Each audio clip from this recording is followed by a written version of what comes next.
Evening, everybody. Thanks for joining us for this evening's update on Tropical Storm Isaias. I am going to try to take Facebook Live comments. I'm going to take them on my phone, so if you have them, let me just pull that up so that I can do it at the same time here. So feel free to share those with us as we're going, and I'll try to answer any questions you've got over the next few minutes. We're going to take a little bit longer of a view, much like we did last night, about on the specifics of Tropical Storm Isaias and see what it's going to do for our weather-wise here. It's a concern. It's not a huge concern, but it's definitely going to bring us a significant slug of moisture. It's going to rain very heavy for a few hours.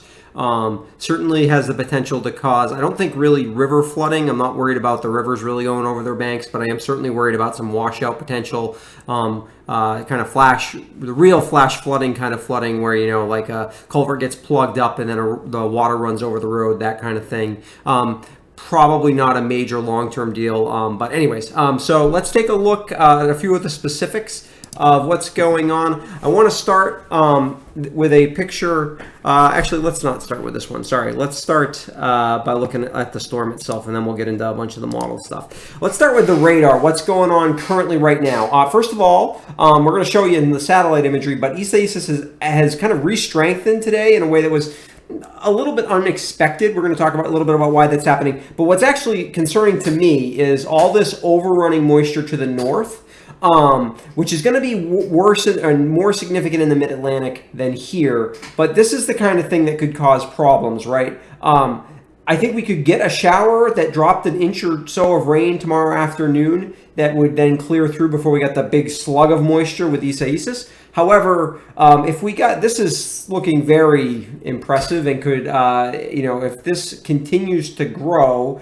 and there's some reasons to think that it will be more of an impact in the mid-Atlantic than it will be here, but that kind of pre-running moisture could cause problems when the storm itself actually moves through. The storm will be moving very quickly. That's our saving grace here, and so that it's not going to stick around long. The bulk of the moisture actually associated with the tropical system itself will be in and out of here in 5 hours probably. Thankfully, because for those 5 hours we could get 2 to 3 inches of rain, maybe even 4 inches of rain in that 5 hours, which is about 4 inches in 5 hours. That's about the max of what I think our rivers could handle before we did start to see some significant problems. But I think that's about the max we would get to. So anyways, but we are kind of on the borderline of this one because it's a pretty impressive system. Let's take a look at satellite. We can look a little bit more at why that's happening. You can see the storm was looking really ragged this morning, and it gulped in a big piece of dry air, but it really kind of swallowed it.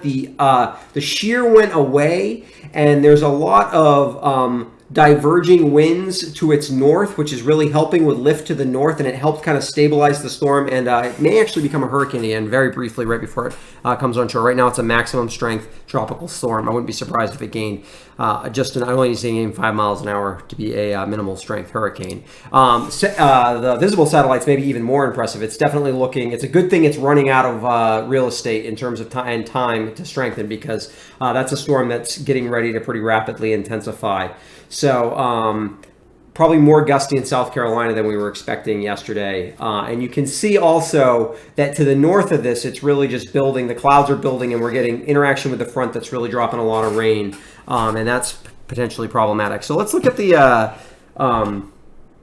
satellite imagery. Let's look at some of the model stuff and talk a little bit about why this is happening. This is a model, but this is actually the analysis of what's going on now. And what you can see is you've got this, where the color is, this is where there's a strong part of the jet stream. And you can see that this is particularly for the summer, quite strong. It's kind of a southwest and northeast oriented jet stream here. And the storm is entering what we would call as the right front entrance quadrant. And the problem with this is there's some dynamics in the atmosphere that basically mean when you've got accelerating winds over a period of space here, lift is enhanced right in here, which is why we're seeing a lot of that thunderstorm activity with all that moisture that's getting pushed ahead of time. And if we just push this forward a little bit to see what the GFS wants to do with this over the next couple hours, you can actually even see how your isobars, or iso heights actually, are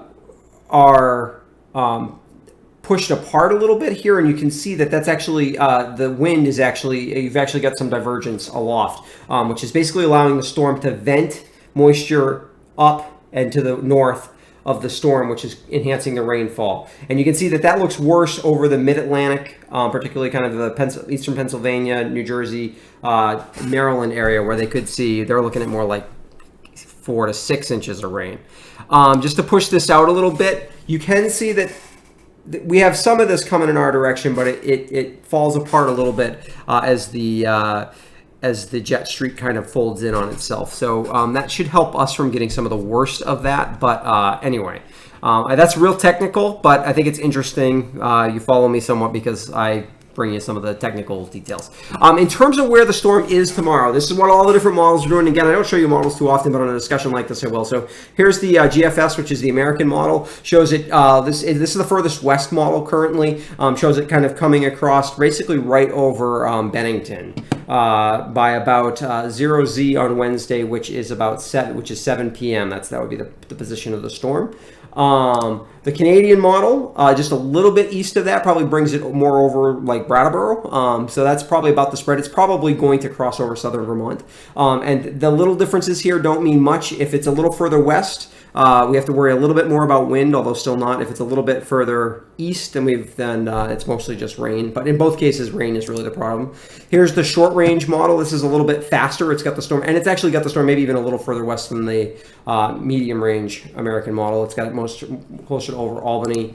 And here's the European model, is a little bit slower, but it's got it just north of New York City, kind of headed in our direction. All the models, very good agreement. They should be. It's only 30 hours out.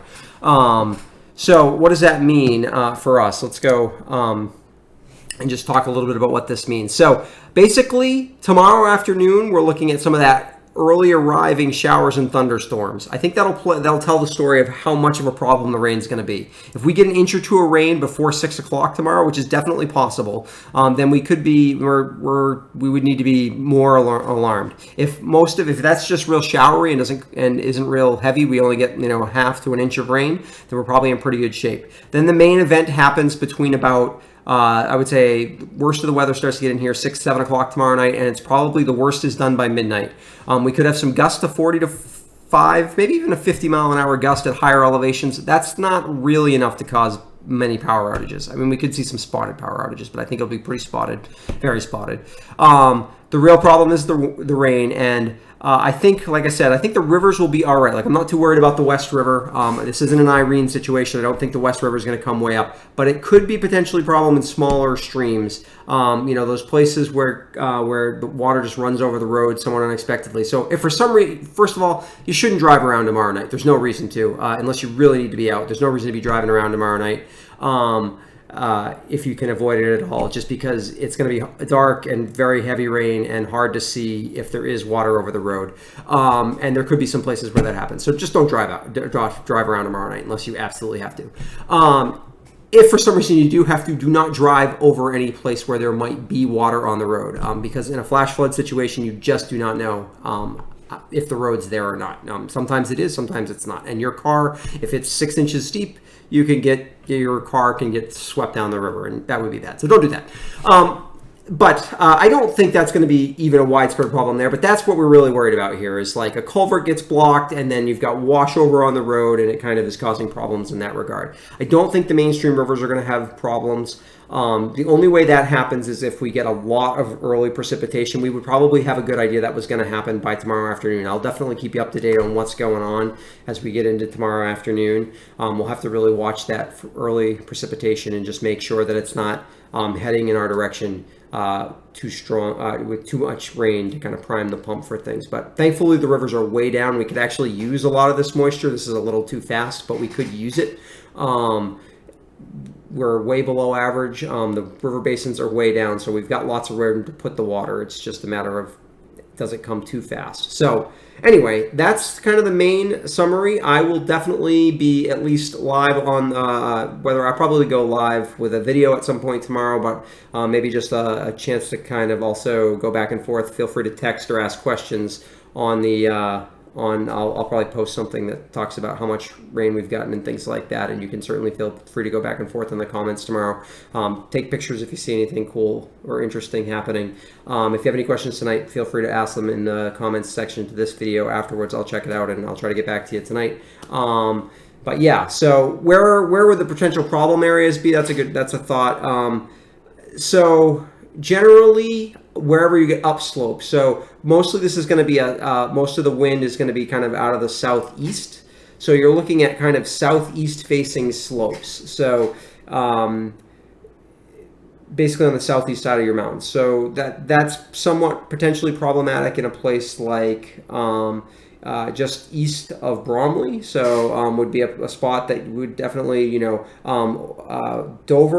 and Wardsboro on the east side of kind of Stratton there. Certainly, on the east side of the Green Mountains, I would say, that's a spot. The Londonderry kind of fits in that category as well. Weston sort of does as well. And then again, to the east of the Teutonics as well, in like the Manchester area, things like that. Places that are probably a little more shielded. Probably Bennington is in better shape, kind of on a downsloping side. Manchester itself is probably good, but kind of just west of it is it kind of you get downsloping on the greens, but then you get some upsloping from the Teutonics. So that's kind of hyper-localized kind of stuff that we'll just have to keep an eye on. Everything should be moving enough that I don't think we're going to get, those individual spots. You're just going to have to kind of wait and see. That's why it's really a good idea. Probably after 5 o'clock tomorrow, if you don't need to, please don't be out driving. It's just better to hunker in for one night. By the time you get up on Wednesday morning, the weather will be improving, and it should be a really nice day. By Wednesday afternoon, the humidity's gone, and it's really nice. And Thursday and Friday are absolutely beautiful. So, and I don't expect the kind of problems. Any washovers should be well dealt with, probably, unless roads get washed out. But I think that's even pretty unlikely. It's mostly just washovers. So, okay, I think that's good for now. I don't see any. Let me just make a quick. See if I've got any other questions here. I don't see anything specific at the moment, so that's good. And so I will, like I said, I'll probably be back with a video at some point tomorrow. I'll text when that's going to happen. And if you have any questions, just ask them, and I'll be happy to get back to you in the comments. Everybody stay safe. And like I said, tomorrow after 5, 6 o'clock, just hunker in and listen to the rain and try to stay safe and get through one night. And we'll be back at it on Wednesday. All right. Night. Stay safe, everybody, and we'll talk to you again, or we'll see you again with another video tomorrow.